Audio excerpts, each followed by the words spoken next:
I have taken a cold shower every single day with very, very few exceptions for over a year and a half now. And I'm about to give you all the lessons that I've learned from doing so. And I think you're going to be interested to see that it's not the same as what most people say on the internet. People always talk about the health benefits of a cold shower, how it might help your skin, it might help your cardiovascular system and all this stuff, which may be true, but the biggest benefit I found was the mental benefit. I almost think of it as 90% mental, 10% physical. And what I mean by that is that I've now built a habit in my life that I can carry over into every other aspect. And I've been able to tell myself for the past over 500 days that the negotiator in my brain can't win. And that when I set a goal for myself or tell myself that I'm going to do something, I can do it. Now, I haven't been perfect throughout my life, but this mental framework that I've used on cold showers, I'm realizing can be applied to everything else. And that's what I'm going to share with y'all today. I made the decision in September or October 2023 to take a cold shower every single day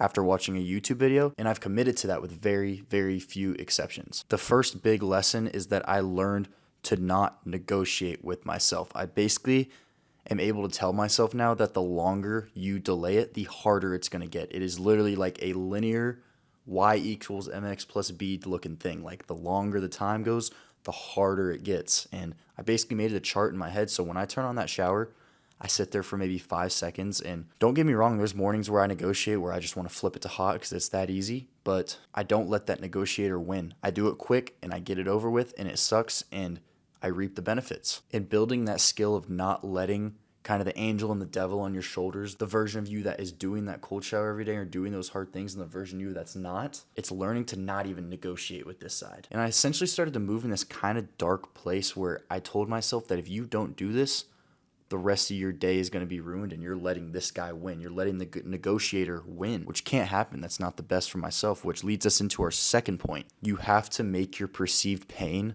worse than it actually is. So if I missed a day of cold showers, it probably wouldn't realistically be the end of the world, but I made it into my head so concrete that if I missed that one day and I didn't do it and I backed out, the rest of my day was going to be so messed up, and I wouldn't be able to hold my word to myself, which is just an awful feeling. And I made sure to grill that in my brain every single time so that if there were a scenario where I just flipped it to hot and got in, the amount of guilt and pain I would feel during that whole day, especially that morning, would be so insufferable that you just have to do it. It's almost like a Goggins mentality where you're just like, you're a B if you don't do it. And I had that in my head very ingrained. And it's such a strange way that works with our head, but I literally inflicted that pain in my brain. And the third point correlates with this perfectly because it's the exact opposite. You have to make the perceived reward of your effort so much greater than it really is. In those 5 to 10 seconds I take before I get in the shower, I sit there and all I can think about is how great the feeling is after, how your body just feels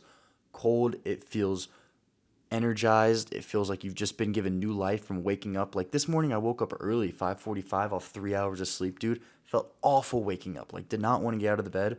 Got in that shower, bro, and I felt the same way I would if I slept for 9 hours perfectly. So I've made sure to recognize the reward of my effort so much and make sure that I'm so well aware of that while also being aware of the negative effects if I skip that. I made the reward and the pain so much greater than they really were, and that's what's allowed me to be so consistent with this one habit.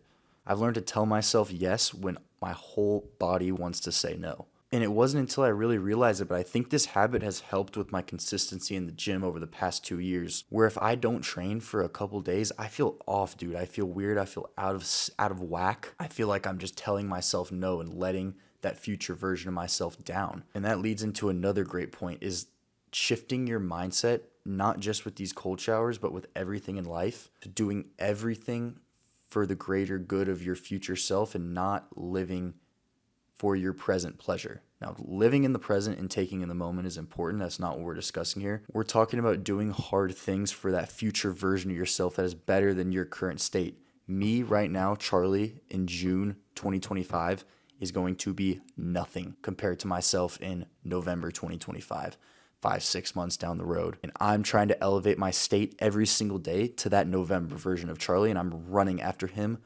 full speed, and I'm doing the things that he would do. And while you think on face value that that's so hard that your life is just going to suck, it doesn't. I hope you've heard this before, but if not, listen closely. If you have anxiety, it is almost 100% a symptom of not being able to hold a promise to yourself and a symptom of not doing what you know you're supposed to be doing for your God-given purpose. You sit around eating Cheetos and watching Rick and Morty and not achieving anything or running towards any significant goal or purpose or serving others for the most part. You just feel anxiety. That's where it breeds. And that's why anxiety and depression are very, very linked. And there are one-off cases. I'm not here to just like throw this all under one umbrella, but there's a reason anxiety is on the rise. It's because it's easier than ever to be comfortable. It's not genetic. Our genes aren't evolving to be more anxious. It's because it's easier to be comfortable and feel what it feels like to not be doing what you know you're supposed to be doing. And once again, this is like a cancelable statement, so I'm not throwing everybody under an umbrella, but I believe that the rise of anxiety is clearly not genetic. It's like a societal psychology problem that we need to fix. And bro, if you struggle with things like that, if you're diagnosed or whatever, not a psychologist or anything, but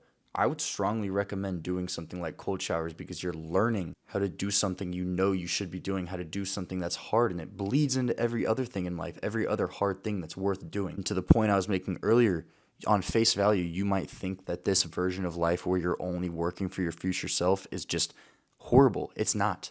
It breeds the most peace that any way, shape, or form of life can. Joy, fulfillment, and peace. And it also creates the version of you that is in most service to those around you. For instance, I'll relate this to my own life. There was a version of me 4 months ago that, was like fine. I'd go to the gym. I'd stay active. I had my friends. I had my hobbies. But I always knew there was this pulling at my collar from God for my purpose to go help people with their relationship with the Lord, to be a leader, both with fitness and with content creation. That is what bred the anxiety in my life, from knowing that I wasn't running after those things 4 months ago. And now that I am, life is so much harder for sure, but I feel more peace, joy, fulfillment than I have in ages, all because I'm in constant service to that higher version of myself. And on a side note, I made a video about this before about a year ago, but when you do those hard tasks, especially in the morning, it makes those things that you're supposed to be present in your life, when you're with your girlfriend, when you're with your friends, your family, doing a hobby or sport you love like golf, basketball, whatever, it makes all that more enjoyable. You can enjoy those so much more. The fruits of your labor are actually earned, not just given. And your experience is heightened so much. One, because you're regulating your dopamine, but also just it makes sense.